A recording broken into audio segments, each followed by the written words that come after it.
Көктемнің жанға жылу берген жаймашуақ күндерінің бірінде мен дүниеге келіппін. Әкем анам екеумізді ауруханадан шығарып келе жатқанда күн өз нұрын барша әлемге молынан шашып тұрған екен анамның айтуынша.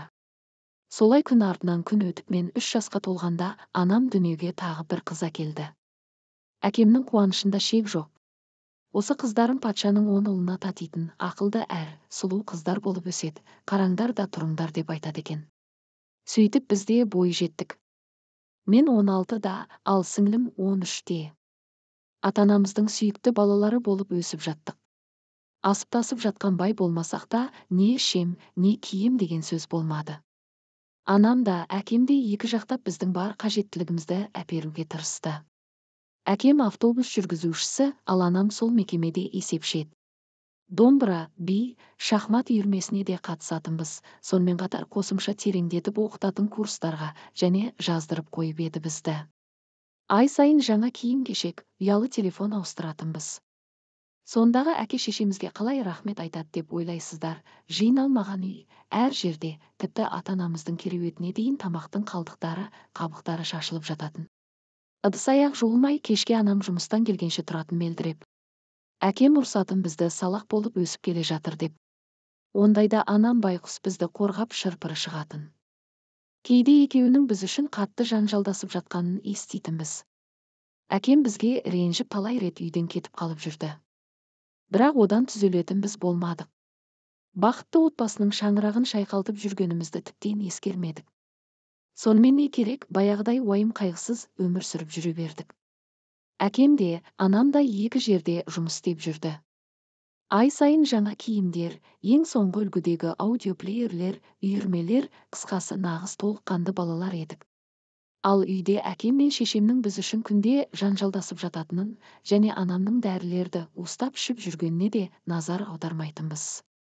Біздің ақыры түзелмейтінімізді білді ме, анам ұрсып бастағанда әкем жайбарақат теледидар көріп жата беретін.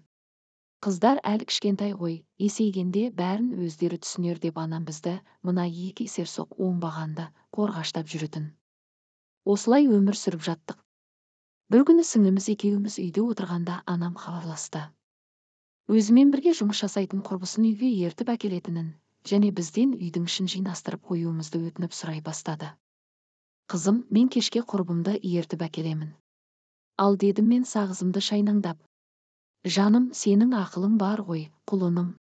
Үйдің ішін ретке келтіріп қойыңдаршы, сендерден басқа ештеңе сұрап тұрған жоқпын ғой, деп анамның үні өте жалынышты шықты. Жарайды, кішкентай емеспіз. Мен тұтқаны қоя салдым. Сіңліміз екеуміз анамның көңілін қалдырмайық деп үйді жинай бастадық. Бір уақытта сүйікті сериалымыз басталып, біз тәтті тамақтарды алдымызға үйіп қойып, теледидар тамашалауға кірістік. Үй жинау анамның өтініші, бәрі жайына алды. Тек әлден уақыттан соң есіктің кілтпен бұралған дауысы шығып және анам үйге кіріп келген соң ғана есімізді жидық. Құрбысы да келіпті. Ол жан-жағына таңданған көзбен қарап босағада тұрып қалыпты. Әрине, таңданбағанда ше. Ас үйде бұғып тұрған ыдыстар, әр жерде шашылып жатқан қоқыс пен тағам қалдықтары, кір киім-кешек. Анам сөмкесін тастай салып қолы тиген жерді жинап жүр. Қыздарының сабақтарын өте жақсы оқитынын, түрлі көрмелер, үйірмелер, фестивальдер мен жарыстарға қатысып марапатталып жүргендерін, үйге қарауға уақыттары жоқ екенін айтып, бізді тағы қорғауда, қайран анам. Ал құрбысының жақтырмағаны түрінен көрініп тұрған еді. Өтіріп бірдеңені сылтауратып үйден сытылып шығып кетті. Анам сол кезде бізге тұңғыш рет қол жұмсап, дауыс көтерді. Бізді бетімізден ұрып, жұлқылап шапалақпен тартып жіберді. Сендер үшін бәрін істеп жатырмын ғой, енді менен не керек? Неге осындай безбүйрексіңдер? Не жетпейді сендерге, айтыңдаршы. Ең құрымаса үйдің ішін ретке келтіріп қойсаңдар қайтер еді деп мама қатты жылады. Біздің ата-анамыз болған соң, біздің бар жағдайымызды жасауға міндеттісіңдер дедім мен.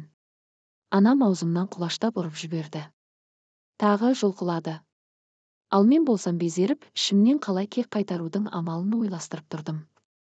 Әлден уақытта үйге әкем келді, оның бізде шатағы жоқ. Анама өзің кінәлісің деп теледидар көріп жата берді.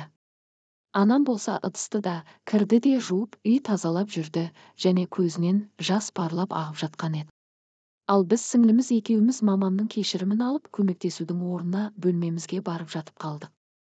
Үйдегі шудан оянып кетіп қарасақ, үйде әкем көңілсіз, бірдеңе деп күбірлеп жүр екен, өзі қатты абыржулы. Анамды дәрігерлер алып бара жатқанын көрдік. Сөйтсек, анамның миына қан құйылған екен. Бірнеше ай бойы қатты қан қысымынан азап шегіп, дәріні уыстап ішіп жүргені сол екен. Қайран анам ауруханда 2 күн ес-түссіз жатып, 3-ші күні қайтпас сапарға аттанып кетті. Жүрегімді біреу жұлып алғандай болды.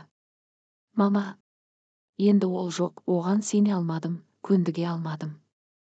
Есалаң адам сияқты состиып анамның суретіне қарап тұра бердім, ішім қан жылып жатқан еді. Тіпті өзіме қол жұмсамақ болдым. Бірақ мені бір нәрсе алға жібермей тұрды. Ол мені қапсыра құшақтап жылап тұрған сіңлім еді. Кешірші бізді, анашым. Анам қайтқан соң әкем үйге мүлдем келмейтін болды. Қонбайды да, тамақ та ішпейді, жейдесін жууға да бермейді. Сендер әлі кішкентайсыңдар ғой дейді. Ондайда ұяттан өліп кете жаздаймын. Үйге келмей автобус станциясына қонып, көшеден тамақтанып жүргенін жақсы білетін едік. Аяғына жығылып, жылап үйге қайтуын сұрап, кешірімін алғандай болдық. Әйткенмен әкемнің бізге көңілі суыған еді. Бізді бауырына басып тұрып, мені алтын қазынамнан, өмірімнің мәнінен айырдыңдар деп өксіп жылады. Қазір анам жоқ, әкем үйге онша келмейді, тек қажетіңе жарат деп ақша беріп тұрады. Сүйрелеңдеп өмір сүріп жатырмыз, көңілсіз. Анамды қатты сағынам, онымен өткізген әрбір минутымды еске аламын. Дәл қазір анамды қайтару үшін бәрін де беруге даярмын. Бірақ әттең ештеңе орнына қайтып келмейді. Сондықтан айтарым, әрқашан аналарыңызды қадірлеңіздерші. Ата-аналарыңыз болмаса, бұл өмірде бала деген ешкім емес екен. Оларды ренжіту өте оңай, ал кешірімін алу, жүрегіндегі жарасын жазу қиынның қиыны. Ата-анамыз кейде сондай дәрменсіз, қорғаушы жоқ, жас нәресте сияқты көрініп кетеді. Өтінем, оларды ренжітпеңдерші.